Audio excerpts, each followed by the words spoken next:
So before we open it up to the audience, who I'm sure will have lots of questions, I just thought I'd ask you a few questions about your works. I wondered, what was the original idea for each of your films? And how close was the final product to the original ideas that you started with? Andrés, did you want to kick things off? Sure. I went to a BTV last year, to do a visit to the Malartic mine, which is the biggest open pit gold mine in Canada, and as part of a summer school, Concordia University in Montreal. And then there I learned about all the mining that happens in Abitibi in northern Quebec. And I got to talk to someone about Jutel, which is a real place, abandoned city. Mm-hmm. And then after that visit, I don't know, just felt my mind started to work on that, and it just happened. And then I don't know, I worked also on the process, many parts that I put together were also kind of filled up well after shooting the fictional part, and then just trying to fill up some holes or complementing the ideas. It's a really interesting film, and I like that you use different types of footage to tell your story. Did you have that in mind when you started out? How did the pieces come together? Yeah, in the past I've done work with different mediums, and also I like to work analogically also. Mm-hmm. The part of Africa, it's glass. It's also, it was not digitally made per se. So yeah, I don't know, I like to mix all these formats. Well, you do it very well. Thank you so much. Pixie, Pragmatopia is such an interesting idea. I have a feeling that it was kind of germinating in your mind for quite a while. How did it come about? What was the original idea, and how did it unfold from there? Well, it's been with me for a long time. It was based on a short story I wrote when I was about 16, I think, which itself was from a dream. But the application that I put in when I finally was able to get funding was to make a photo essay. It was supposed to be a photo essay. And I think I just, I didn't feel I think when you have a production fund and you have to make something to show for it, and I didn't feel like I had time or space to experiment with the photo essay. We had a 2-week shooting schedule. It was tight, and through conversation with cast and crew, we all decided just to make it a live action fiction, that there was enough substance there. So maybe next time I'll do a photo essay. Well, I'm really glad you didn't do a photo essay this time, because we got a really amazing film out of that. Matthieu, what was the idea behind apartment number 2? I know that you use different elements.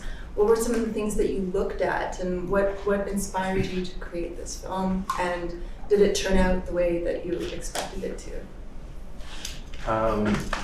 Yeah, so I had no plans for this film. Sometimes the best things come without a plan, yeah. I was house sitting someone's cat that week, and I brought my camera gear, and the plan was just film random things and record sounds and come up with something.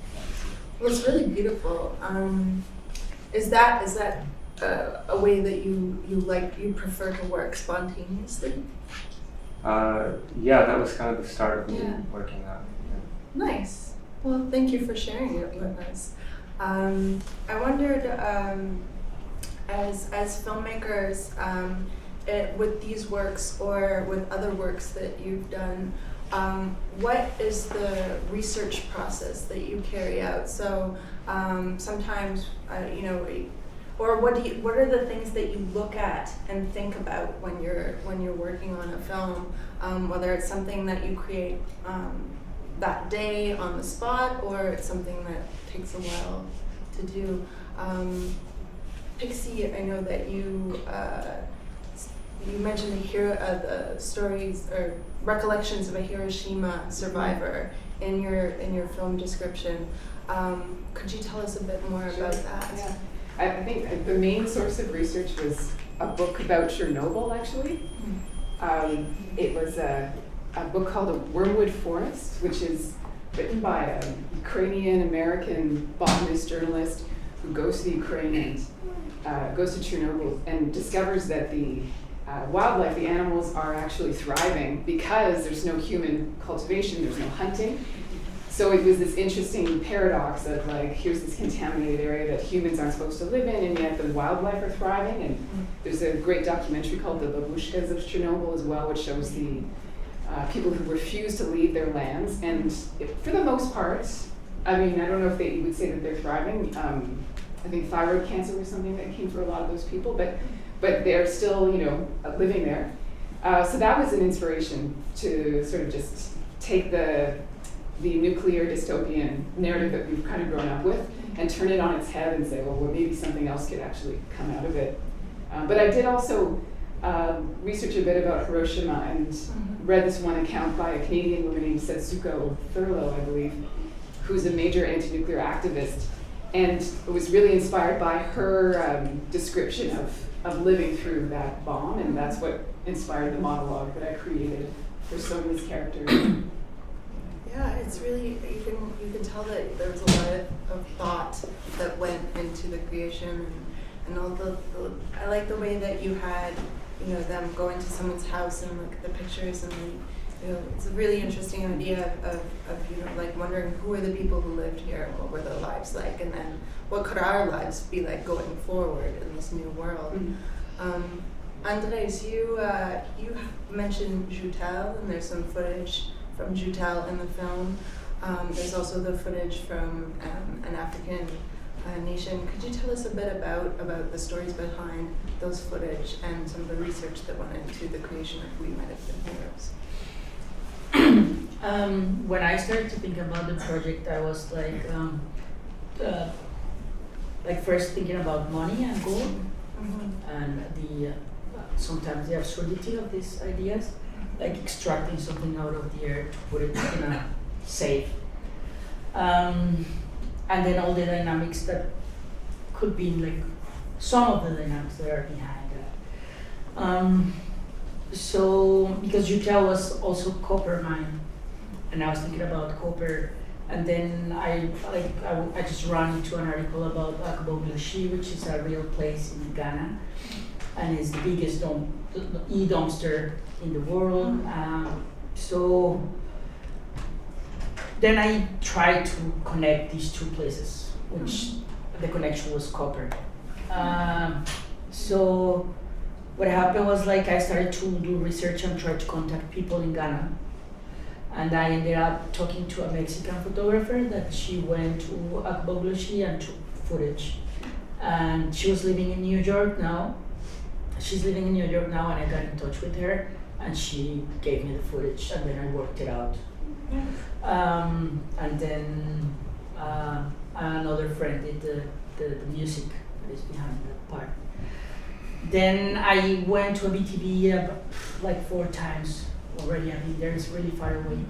And I got in touch with the lady that talks there, Madame Belit, and then she happened to have like a treasure because she had like a box full of souvenirs and tapes and so many things about Joutel. And her daughter was the last baby that born in Joutel. So for her it still is very like important, Joutel. So yeah, it was a process of like maybe 1 year of work. From the first draft of the script to being able to put all these pieces together. But I guess the primary source is like people, right? Like real stories and real people. Yeah, that's what makes the story powerful. Real places, because we went to Joutel to shoot, which also was like really far away and kind of complicated because of the black flies. there must have been some of that experience in shooting Pragmatopia. Matthieu, you're in Pragmatopia. I wonder what you could tell us about what your experience was like being on the other side of the camera, being an actor, and what it was like shooting in the woods. Or being in the woods, being filmed. Yeah, because this was my first time like acting in a film, and before that, as a director, I remember an actor telling me that they thought the advice they would give a director would be to act in a film so that you know what it's like being on the other side. And I think that was really true, really great experience too. Yeah. What did you take away from being on the other side of the camera that you might put into practice in your own films going forward? Like what did you learn as in your experience of being on the other side of the camera that you'd like to adapt to your own filmmaking? What did you learn from the brilliant Pixie Cram? Or just anything. Like what's it like being an actor, shooting on location outdoors? Like how does that feel? Well, I really like Pixie's very simple directions and not giving a lot of directions. I really like that. So you get to be more like spontaneous, which is something that works really well for you in your art. Well, thanks. I think I've asked a lot of questions, and I'm sure all of you have some questions. So let's open it up. You, sir, with the striped shirt in the middle. Hey, Pixie. My question was for you, actually. Matthieu just touched on it for a second, but I was wondering, how do you like to go about directing your actors? I was wondering if you could talk about your workflow, I guess you could say, when you're on set with your actors. Okay. Yeah, well, I actually studied acting too. I studied at Concordia University, it wasn't for me. I'm not comfortable in front of the camera usually. So I think, ironically, I feel like that's the area where I need to keep working. I don't think I'm a very good director of actors. I do animation in my other life, so it's like working with objects like in a studio and where you can kind of control the outcome. But despite having studied Stanislavski and all these acting method techniques and having done some, I tend to direct them to stay quite subdued, so there's not a lot of emotion, because I like it when the emotion is sort of below the surface and really ambiguous and kind of. I guess I also take inspiration from directors who sort of just turn the camera on and then just see what happens. Like, let's just see what happens, and so giving minimal direction and then letting the take go quite long to see what will happen if after the instructions run out they start to do things, because from my experience, they just have intuition that I couldn't give them, so often too the crew and the cast was collaborating with me, making suggestions as well. So, I don't think my character would do that in this scene. I think she would say this or he would do this. So there was a dialogue going on as well, and I benefited from that. Yeah, that is your question. Pixie, I was wondering if you could talk a bit about the clothing in your film, like both the scene where they try on the clothes they find in the house, and also just the clothing that you chose for the other scene, these like really vibrant dresses and that kind of thing people are wearing. Yeah, well, I worked with a costume designer, Joanne Osterman, who may still be here. Yes, she is. She's in the back there. We were like, okay, well, what are we gonna do for this futuristic sort of like, there's, the girls coming from, or the young women coming from like a more of a military type situation, like a militant state or something. We did some research, we saw some interesting videos of people dancing in the woods and they were wearing grays and blacks. And so Joanne thought like pretty neutral palette for them, and I found those army backpacks. And then the idea of in the farmhouse and discovering all this clothes, it was like, for me, it was like the characters had been traumatized or had lost a part of their childhood to the experience that they'd had, and So for them, it's like playing dress up, even though they're people in their early 20s, you know, just sort of becoming children again. And I wanted that contrast. And also, I think, for me too, because this is very much about patriarchal regimes, the feminine coming in through the clothing, so the dresses and the flowers, and that idea of returning to the feminine, the land, and all that is part of the design. We were filming in Foymount, which people know this is like an old abandoned, it was a radar base before the satellite era, and it's an amazing, highest elevation of, I think, in Ontario where people actually still live, like big, and a couple hours west of Ottawa. And we were there at the location, and for some reason, these guys were just doing driving training. I think they had a little sign in the window that said driving training. And I was like, oh my God. So we staged the shot, and we had permission to be on Kids General Store on that property from the guy who owned the property. So we were like, okay, well, let's just, I was gonna go up to them, and Katrina, the blonde actor, said, no, do it and then ask forgiveness later. So I'd say it, which is something I have to learn. So I was like, okay. And so we were on private property, and I was like, they're just driving through our shot. They couldn't even tell our camera was running, right? We just hid the actors in the corner, and then I was like, record, and we just, you know. So that's how that came about. Yeah. That's really cool. Thank you all for coming out this evening, and we hope to see you again tomorrow night, Saturday night, and next Thursday.